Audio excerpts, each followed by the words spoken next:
모닥불 위에 물이 든 냄비를 올려두면 따뜻한 물은 위로 올라가고 찬물은 아래로 내려오며 냄비 속 물이 골고루 데워지는데요. 이처럼 열을 받은 액체나 기체 상태의 입자가 직접 이동하면서 열이 이동하는 방법을 대류라고 해요. 이때 긴 쇠국자로 냄비 속 물을 뒤적이고 있으면 잠시 후 쇠국자의 손잡이 부분까지 뜨거워짐을 느낄 수 있는데요.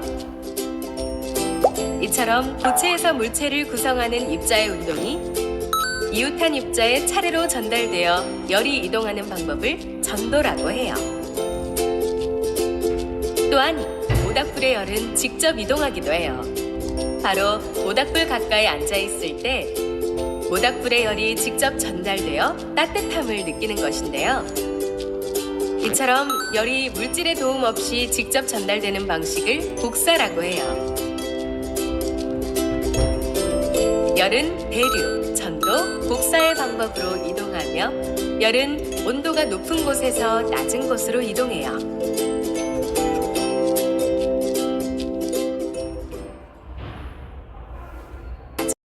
네, 이번에는 다양한 방법으로 이동하는 열을 배워보도록 하겠습니다. 이번 시간에 열 이동 방법 3가지, 전도, 대류, 복사를 배울 건데요. 이거를 물질의 상태랑 연결시키는 게 중요해요. 그럼 여기 잠깐 여기 보고 시작하도록 하겠습니다. 자, 열을 전달하는 물질의 상태가 고체, 액체, 기체가 이렇게 있죠. 그런데 아무것도 없는 진공 상태에 물질의 상태에 속하진 않지만 그러한 상황도 있다는 거. 그래서 고체는 이제 옆에 녀석이랑 연결되어 있기 때문에 입자의 이동이 불가능하고 액체와 기체는 입자의 이동이 어느 정도 가능하죠. 그리고 진공이라는 것은 중간에 입자가 아무것도 없는 상태를 말합니다. 그때 열이 전달하는 방법을 여러분들이랑 알아보도록 할게요. 영상에 잘 설명되었듯이 그런 것들을 이제 여기 교과서를 통해서 좀 더 자세히 알아보면 첫 번째, 전도는 고체에서 물체를 구성하는 입자의 운동이 이웃한 입자에게 차례로 전달되는 방법이다. 고체, 여기 보시면 고체 입자가 있는데 여기 보세요. 고체 입자가 이렇게 있죠. 근데 이 입자들은 전부 다 이동을 불가해요. 입자와 입자 사이에 뭐 스프링 같은 거로 연결된 건 아니고요. 구속되어 있다고 표현을 하는데 그걸 스프링 같이 연결을 시킵니다.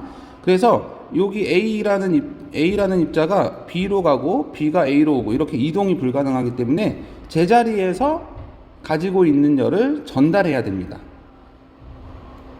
근데 선생님 여기서 요거를 좀 빠먹었네요. 자, 요거 열은 이동하는 에너지를 열이라고 해요.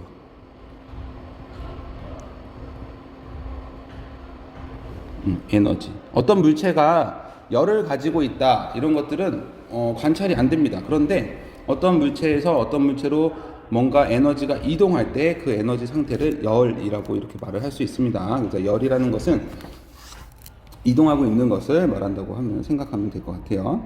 자, 일단 다시 돌아와서 고체 물체인 경우에는 입자들끼리 이동이 불가하기 때문에 자기 자리에서 옆에 있는 녀석한테 열을 전달시켜야 돼요. 그 전달시킬 때 본인이 진동을 하면서 옆에 있는 녀석을 진동시킵니다.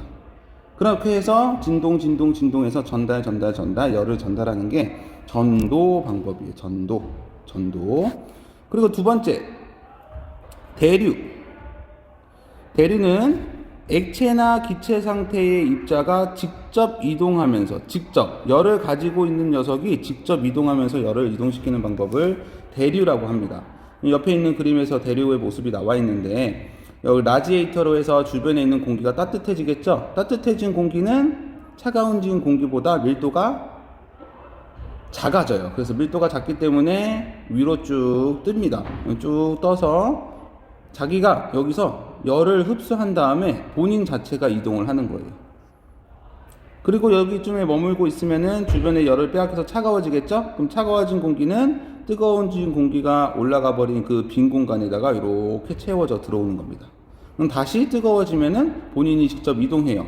본인이 이동하면 여기가 비어 있겠죠? 그럼 또 다시 차가운 공기가 와서 이쪽 주변에 채우고 이런 식으로 해서 열을 가진 입자가 직접 이동하는 거를 대류라고 해요. 근데 대류는 직접 이동해야 하기 때문에 입자와 입자 사이에 어떠한 구속이 되어 있으면 안 되겠죠.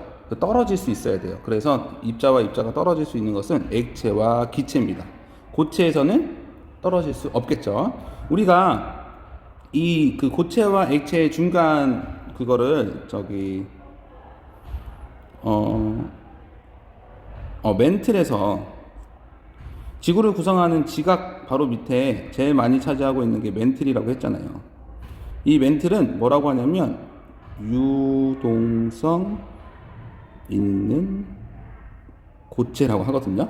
약간 젤리 같이 어떻게 누르면은 움직일 수 있는 것 같은 그런 거를 말합니다. 그래서 지구가 이렇게 있으면 지구의 핵의 뜨거운 열기를 받아서 뜨거워진 고체가 멘틀이 위로 올라가고 차가워진 멘틀은 다시 내려오고 이런 식으로 해서 대류를 한다고 했었죠.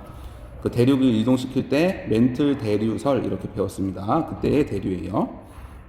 1학년 때 배운 거. 마지막으로는 복사. 복사는 열이 물질의 도움 없이 직접 이동하는 겁니다. 아까는 고체에서는 고체가 옆에 진동을 통해서 옆 입자한테 전달을 했잖아요. 그때도 입자의 진동이 필요했고, 대류에서는 입자가 직접 열을 가지고 이동했기 때문에 입자가 필요했었잖아요. 근데 그 두 개가 없다라고 했을 때는 물질의 도움 없이 그냥 직접 이동하는 방법도 있습니다.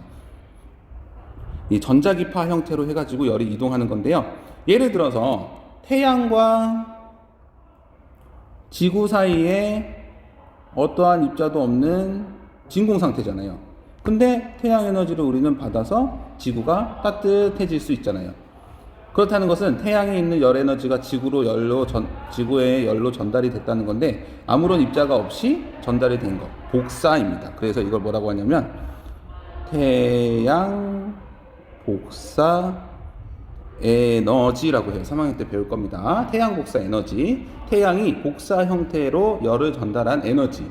그럼 지구도 15도라는 온도를 가지고 있거든요. 그럼 15도에 해당하는 지구 복사 에너지가 있어요. 그 자기 온도에 따라서 복사 에너지가 정해지거든요. 그렇게 해가지고 열을 전달시킵니다. 예를 들면 태양이 빨갛죠. 주황 빨강인 태양은 6000도씨에 해당하는 복사 에너지를 내뿜고요. 별들 보면은 자세히 보면 파랗거든요. 파란 것은 이제 생긴 지 얼마 안 된, 폭발해서 생긴 지 얼마 안 된 별들은 파랗고, 오래되면 이렇게 주황 빨강, 태양처럼 붉은색 계열로 가는데, 이 파란색은 파란색 빛을 낸다는 것은 그보다 훨씬 더 높은 10,000도, 20,000도, 100,000도의 온도를 가지고 있다라는 겁니다. 그거에 해당하는 복사 에너지를 하고요. 그게 가시광선 형태로 우리 눈에 보이기도 해요. 그래서 정리를 해보면 열은 전도, 대류, 복사 세 가지 방법으로 이동을 할 수 있다라는 부분을 하시고요. 그러면 아까 선생님이 수업 초반에 말씀드렸던 열을 전달할 때 물질의 상태에 따라서 열 전달 방법이 결정된다는 걸 여러분들이 쓸 수 있을 겁니다. 먼저 고체는 이동이 불가해. 이동이 불가하기 때문에 전도, 제자리에서 진동하는 전도만 가능하고요. 액체와 기체는 이동이 가능해요. 그래서 굳이 전도를 할 필요 없어. 입자와 입자가 있는데 입자와 입자가 많이 떨어져 있어요. 자, 고체는 이렇게 입자가 붙어 있어요. 그래서 여기서 진동을 하면 땅땅땅땅 전달돼요. 근데 액체와 기체는 입자가 떨어져 있기 때문에 기체는 더 떨어져 있겠죠. 그래서 본인이 진동을 한다고 해서 옆에 있는 녀석을 진동시킬 수 없습니다. 그러니 본인이 직접 열을 가지고 이동을 하는 대류를 하고요. 그리고 진공 상태에서는 입자가 없기 때문에 어느 누구도 전달할 수 없어서 열이 전자기파 형태로 직접 전달되는 전도가 아니죠. 복사 이렇게 되어 있습니다. 자, 선생님이요 요새 캠핑을 다니는데 여기서 봐야겠죠? 네, 이렇게 캠핑을 다니고 있습니다. 네. 불도 피우고 텐트도 치고 이 옆에 중간에 가서 이렇게 멋진 광경도 찍고요. 타임립스로 찍었는데 사람들 여기서 낚시를 했고요. 선생님은 카페에 앉아가지고 여유롭게 이렇게 찍으면서 해 지는 모습도 보고, 그래서 요새 이렇게 캠핑을 다니고 있어요. 잠깐 여기서 멈춰보면 여기서 태양이니까 이쪽으로, 저희 쪽으로, 선생님 쪽으로 복사 형태로 열 에너지를 전달하고 있죠. 태양이 사라지면 지구가 차가워지죠. 밤이 되면 추워지잖아요. 그죠? 복사 에너지가 없기 때문에. 그리고 우리 아들도 이렇게 있는데, 불 피운 게, 네, 여기 불 피운 거, 요거 부분을 보면 될 것 같습니다.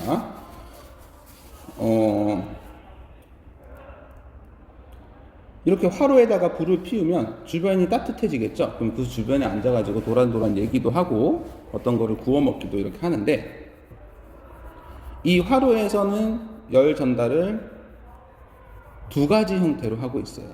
물론 이게 실내 공간이 아니기 때문에, 예를 들어서 그림을 그려보면, 빨간색으로 해볼까요?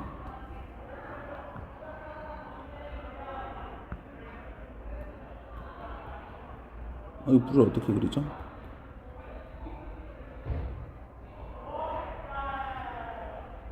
불을 전 그릴 수가 없겠네. 여기 불이 있는 걸로 할까요?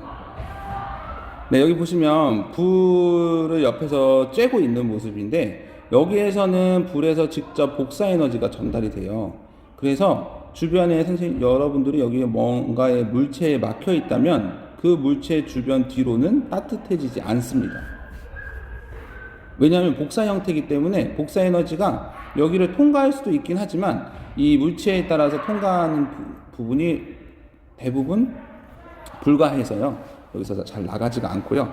그리고 벽난로인데, 벽난로일 때 예를 들어서 집안이 이렇게 있다고 치면, 여기에 벽난로가 있으면요, 여기 주변에 앉으면은 복사 에너지를 받아서 따뜻해지기도 하고요. 벽난로로 인해서 여기 주변에 공기가 데워지겠죠? 공기가 위로 올라가고 차가워진 공기는 다시 내려와서 빈자리를 채우고 해서 대류 형태로도 그 에너지가 전달이 됩니다. 근데 전도 형태로는 없겠죠? 전도 형태로 되는 거는 선생님은 캠핑 가서 안 해 먹는데, 그 마시멜로 있죠, 마시멜로를 꼬챙이에 꽂아가지고 그 먹는 건데, 이게 썸모어예요. 썸모어인가? 네, 썸모어일 거예요. 그 이름 자체가 너무 맛있어서 하나 더 해가지고 모어라는 단어가 붙은 것 같은데, 이 쇠꼬챙이를 여기다 꽂아 놓으면 쇠꼬치가 점점 뜨거워지겠죠. 그 고체라는 쇠꼬챙이로 인해서 열이 손 쪽으로 전달이 되는 것은 전도 현상이라고 볼 수 있습니다. 이렇게 해가지고 열의 이동 부분을 마쳤고요. 다음 시간에는 그 열의 이동을 차단하는 방법에 대해서 배워보도록 하겠습니다.